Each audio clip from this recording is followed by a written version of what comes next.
وہاں سے واپس آ گئے، پھر مدینہ منورہ آ گئے، اور مدینہ منورہ میں وہاں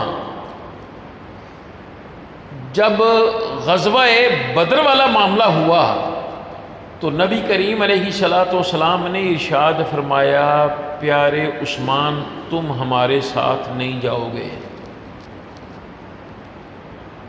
تم ہمارے ساتھ نہیں جاؤ گے۔ یا رسول اللہ صلی اللہ علیہ وسلم کوئی وجہ ہے؟ میں ہاں، میری بیٹی اور تیری اہلیہ وہ تندرست نہیں ہے، تو اس کی دیکھ بھال میں بھی تو کرنی ہے نا، تمہیں جتنی برکتیں ملیں گی نا، تیرا حصہ موجود تھا اس میں ہوگا۔ اللہ اکبر۔ حضرت سیدنا عثمان غنی ذو النورین رضی اللہ تعالی عنہ وہاں نہیں گئے، بدر میں نہیں گئے، لیکن آپ کو بدری صحابی کہا جاتا ہے کیونکہ سرکار صلی اللہ علیہ وسلم نے خود فرمایا تھا۔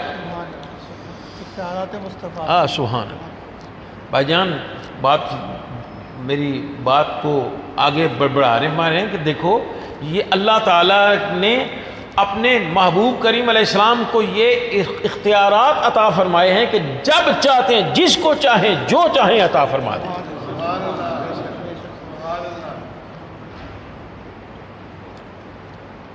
یہ بدر صاحب کا قافلہ چلے گیا،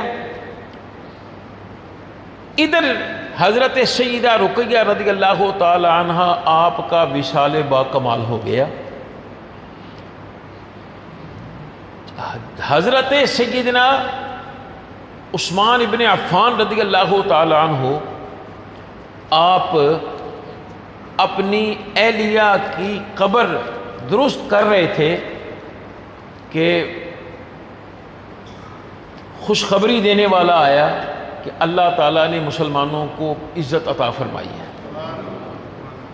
یہ 1000 کا قریب یہ لشکر، اور یہ صرف 313، اور بیڑا غرق کر دیا ان کا سرکار علیہ وسلم کے غلاموں نے۔ اللہ اکبر۔ پھر نبی کریم علیہ الصلوۃ والسلام نے اپنی دوسری بیٹی سیدہ ام کلثوم رضی اللہ تعالی عنہا کا نکاح بھی حضرت سیدنا عثمان غنی ذو النورین رضی اللہ تعالی عنہ سے کر دیا۔ پھر ان کا بھی وصال ہو گیا۔ پھر نبی کریم علیہ السلام نے ارشاد فرمایا کہ اے پیارے عثمان، میں محمد عربی صلی اللہ علیہ وسلم نے، میرے پاس اب کوئی ایسی بیٹی نہیں ہے کہ جس کا میں نے نکاح کرنا ہوتا، اگر میرے پاس بیٹیاں اور بھی ہوتی تو میں ایک ایک کر کے تیرے نکاح میں دے دیتا۔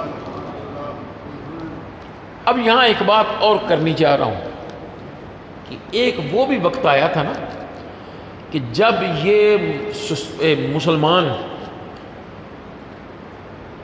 عمرہ کرنے کے لیے نکلے تھے، پھر حدیبیہ کے مقام پر پھر نبی کریم علیہ السلام نے حضرت عثمان غنی ذو النورین رضی اللہ تعالیٰ عنہ کو بھیجا کہ جاؤ آگے، اس کو کہ ہم لڑنے کے لیے نہیں آئے، ہم تو صرف عمرہ کرنے کے لیے آئے ہیں، طواف کریں گے،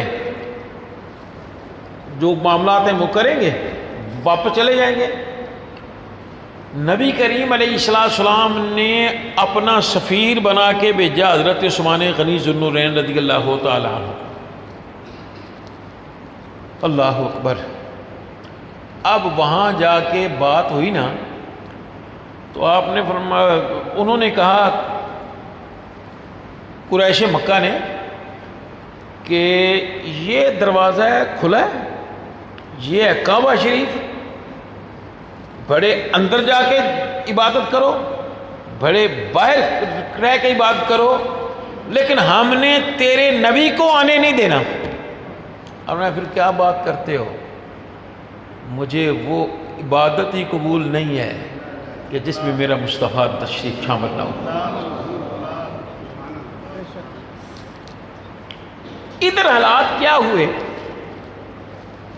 کہ صحابہ پریشان ہو گئے کہ دیر لگ گئی ہے، عثمان آئے نہیں، انہوں نے کوئی کام گڑبڑ نہ کر دیا، انہوں نے کفار نے ایک دوسرے سے، یار ساڈا عثمان نہیں علی آیا، کوئی انہیں کو گڑبڑ تو نہیں کرتی، اس کے ساتھ اب جب بات بڑھی نا تو اب یہ کہنے لگے اچھا اگر یہ ہے تو پھر ہم خون عثمان کا بدلہ لے کے رہیں گے۔ میرے مصطفیٰ کریم علیہ الصلاۃ والسلام کو پتہ چلا تو سرکار دو عالم صلی اللہ علیہ وسلم نے فرمایا آؤ بھائی میرے ہاتھ پہ بیعت کرو۔ اور وہ بیعت کس پر تھی؟ یہ لوگ دھوکہ دیتے ہیں، لو جی نبی پاک نو پتہ ہوندا تو پھر آپ کیوں جناب کہندے نہیں؟ سرکار دو عالم صلی اللہ علیہ وسلم نے یہ نہیں فرمایا کہ ہمارے عثمان کا خون اس کا بدلہ لینا ہے، بلکہ نبی کریم علیہ السلام نے کہا اس میں آؤ غلبہ اسلام کے لیے میرے ہاتھ پہ بیعت کرو۔ اب وہ بیعت شروع ہوئی، میرے مصطفیٰ کلیم علیہ السلام نے حضرت سیدنا ابو بکر صدیق رضی اللہ تعالی عنہ سے بیعت لی، سیدنا عمر ابن خطاب رضی اللہ تعالی عنہ سے بیعت لی، سیدنا علی المرتضیٰ شیر خدا رضی اللہ تعالی عنہ سے بیعت لی، صحابہ سے بیعت لی، پھر میرے مصطفیٰ علیہ السلام نے اپنا ہاتھ مبارک اٹھا لیا، اٹھا کے آپ نے ارشاد فرمایا یہ ہاتھ میرا ہاتھ ہے اور یہ ہاتھ میرے عثمان کا ہاتھ ہے اور میں بیعت کرتا ہوں، میں بیعت لیتا ہوں عثمان سے۔ اللہ اکبر۔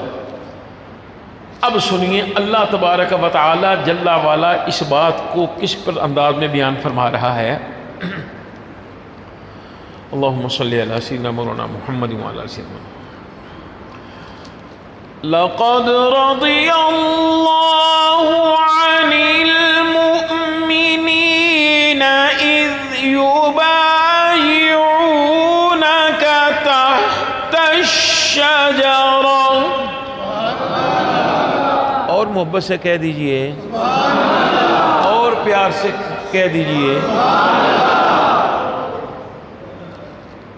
دوبارہ پھر ترجمے کی طرف آتا ہوں، لیکن میں اگلی بات کرنا چاہ رہا ہوں کہ اللہ تبارک و تعالی جل وعلا ارشاد فرما رہا ہے بے شک اللہ راضی ہوا ایمان والوں سے جب وہ پیڑ کے نیچے تمہاری بیعت کر رہے تھے۔ اور ایک جگہ اللہ تبارک و تعالی جل وعلا کچھ اور شد فرما رہا ہے۔ اللہم صلی علی سیدنا مولانا محمد وعلی آل سیدنا مولانا محمد مبارک وسلم وصلی علیہ۔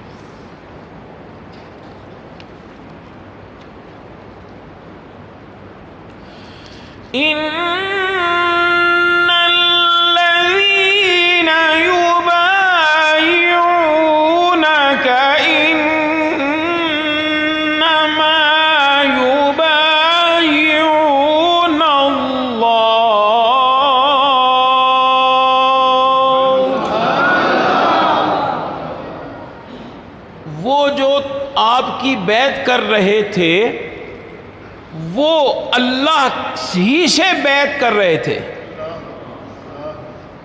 توجہ ہے؟ وہ جو درخت کے نیچے بیعت کر رہے تھے آپ کی، وہ حقیقت میں اللہ ہی سے بیعت کر رہے تھے۔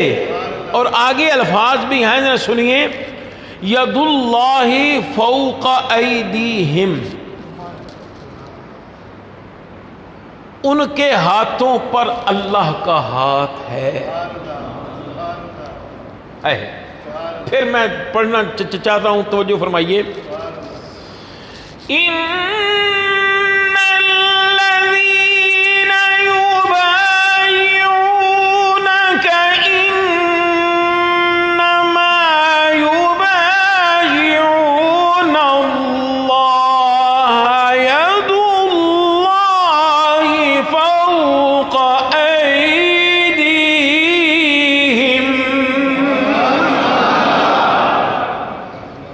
کہ محبوب جو آپ کے ساتھ بیعت کر رہے تھے وہ حقیقت میں اللہ سے بیعت کر رہے تھے، اور ان کے ہاتھوں پر اللہ کا ہاتھ تھا۔ او بھائی ہاتھ تو نبی علیہ السلام کا تھا نا، توجہ ہے؟ نبی علیہ السلام بیعت لے رہے تھے اور ان صحابہ کے ہاتھوں پر ہاتھ نبی کریم علیہ السلام کا تھا، اور اللہ کیا فرما رہا ہے؟ ید اللہ فوق ایدیہم، کہ اللہ کا ہاتھ ان کے ہاتھوں کے اوپر تھا۔ تو پھر کیا دیا؟ اگر آپ اجازت دیں تو کہہ دوں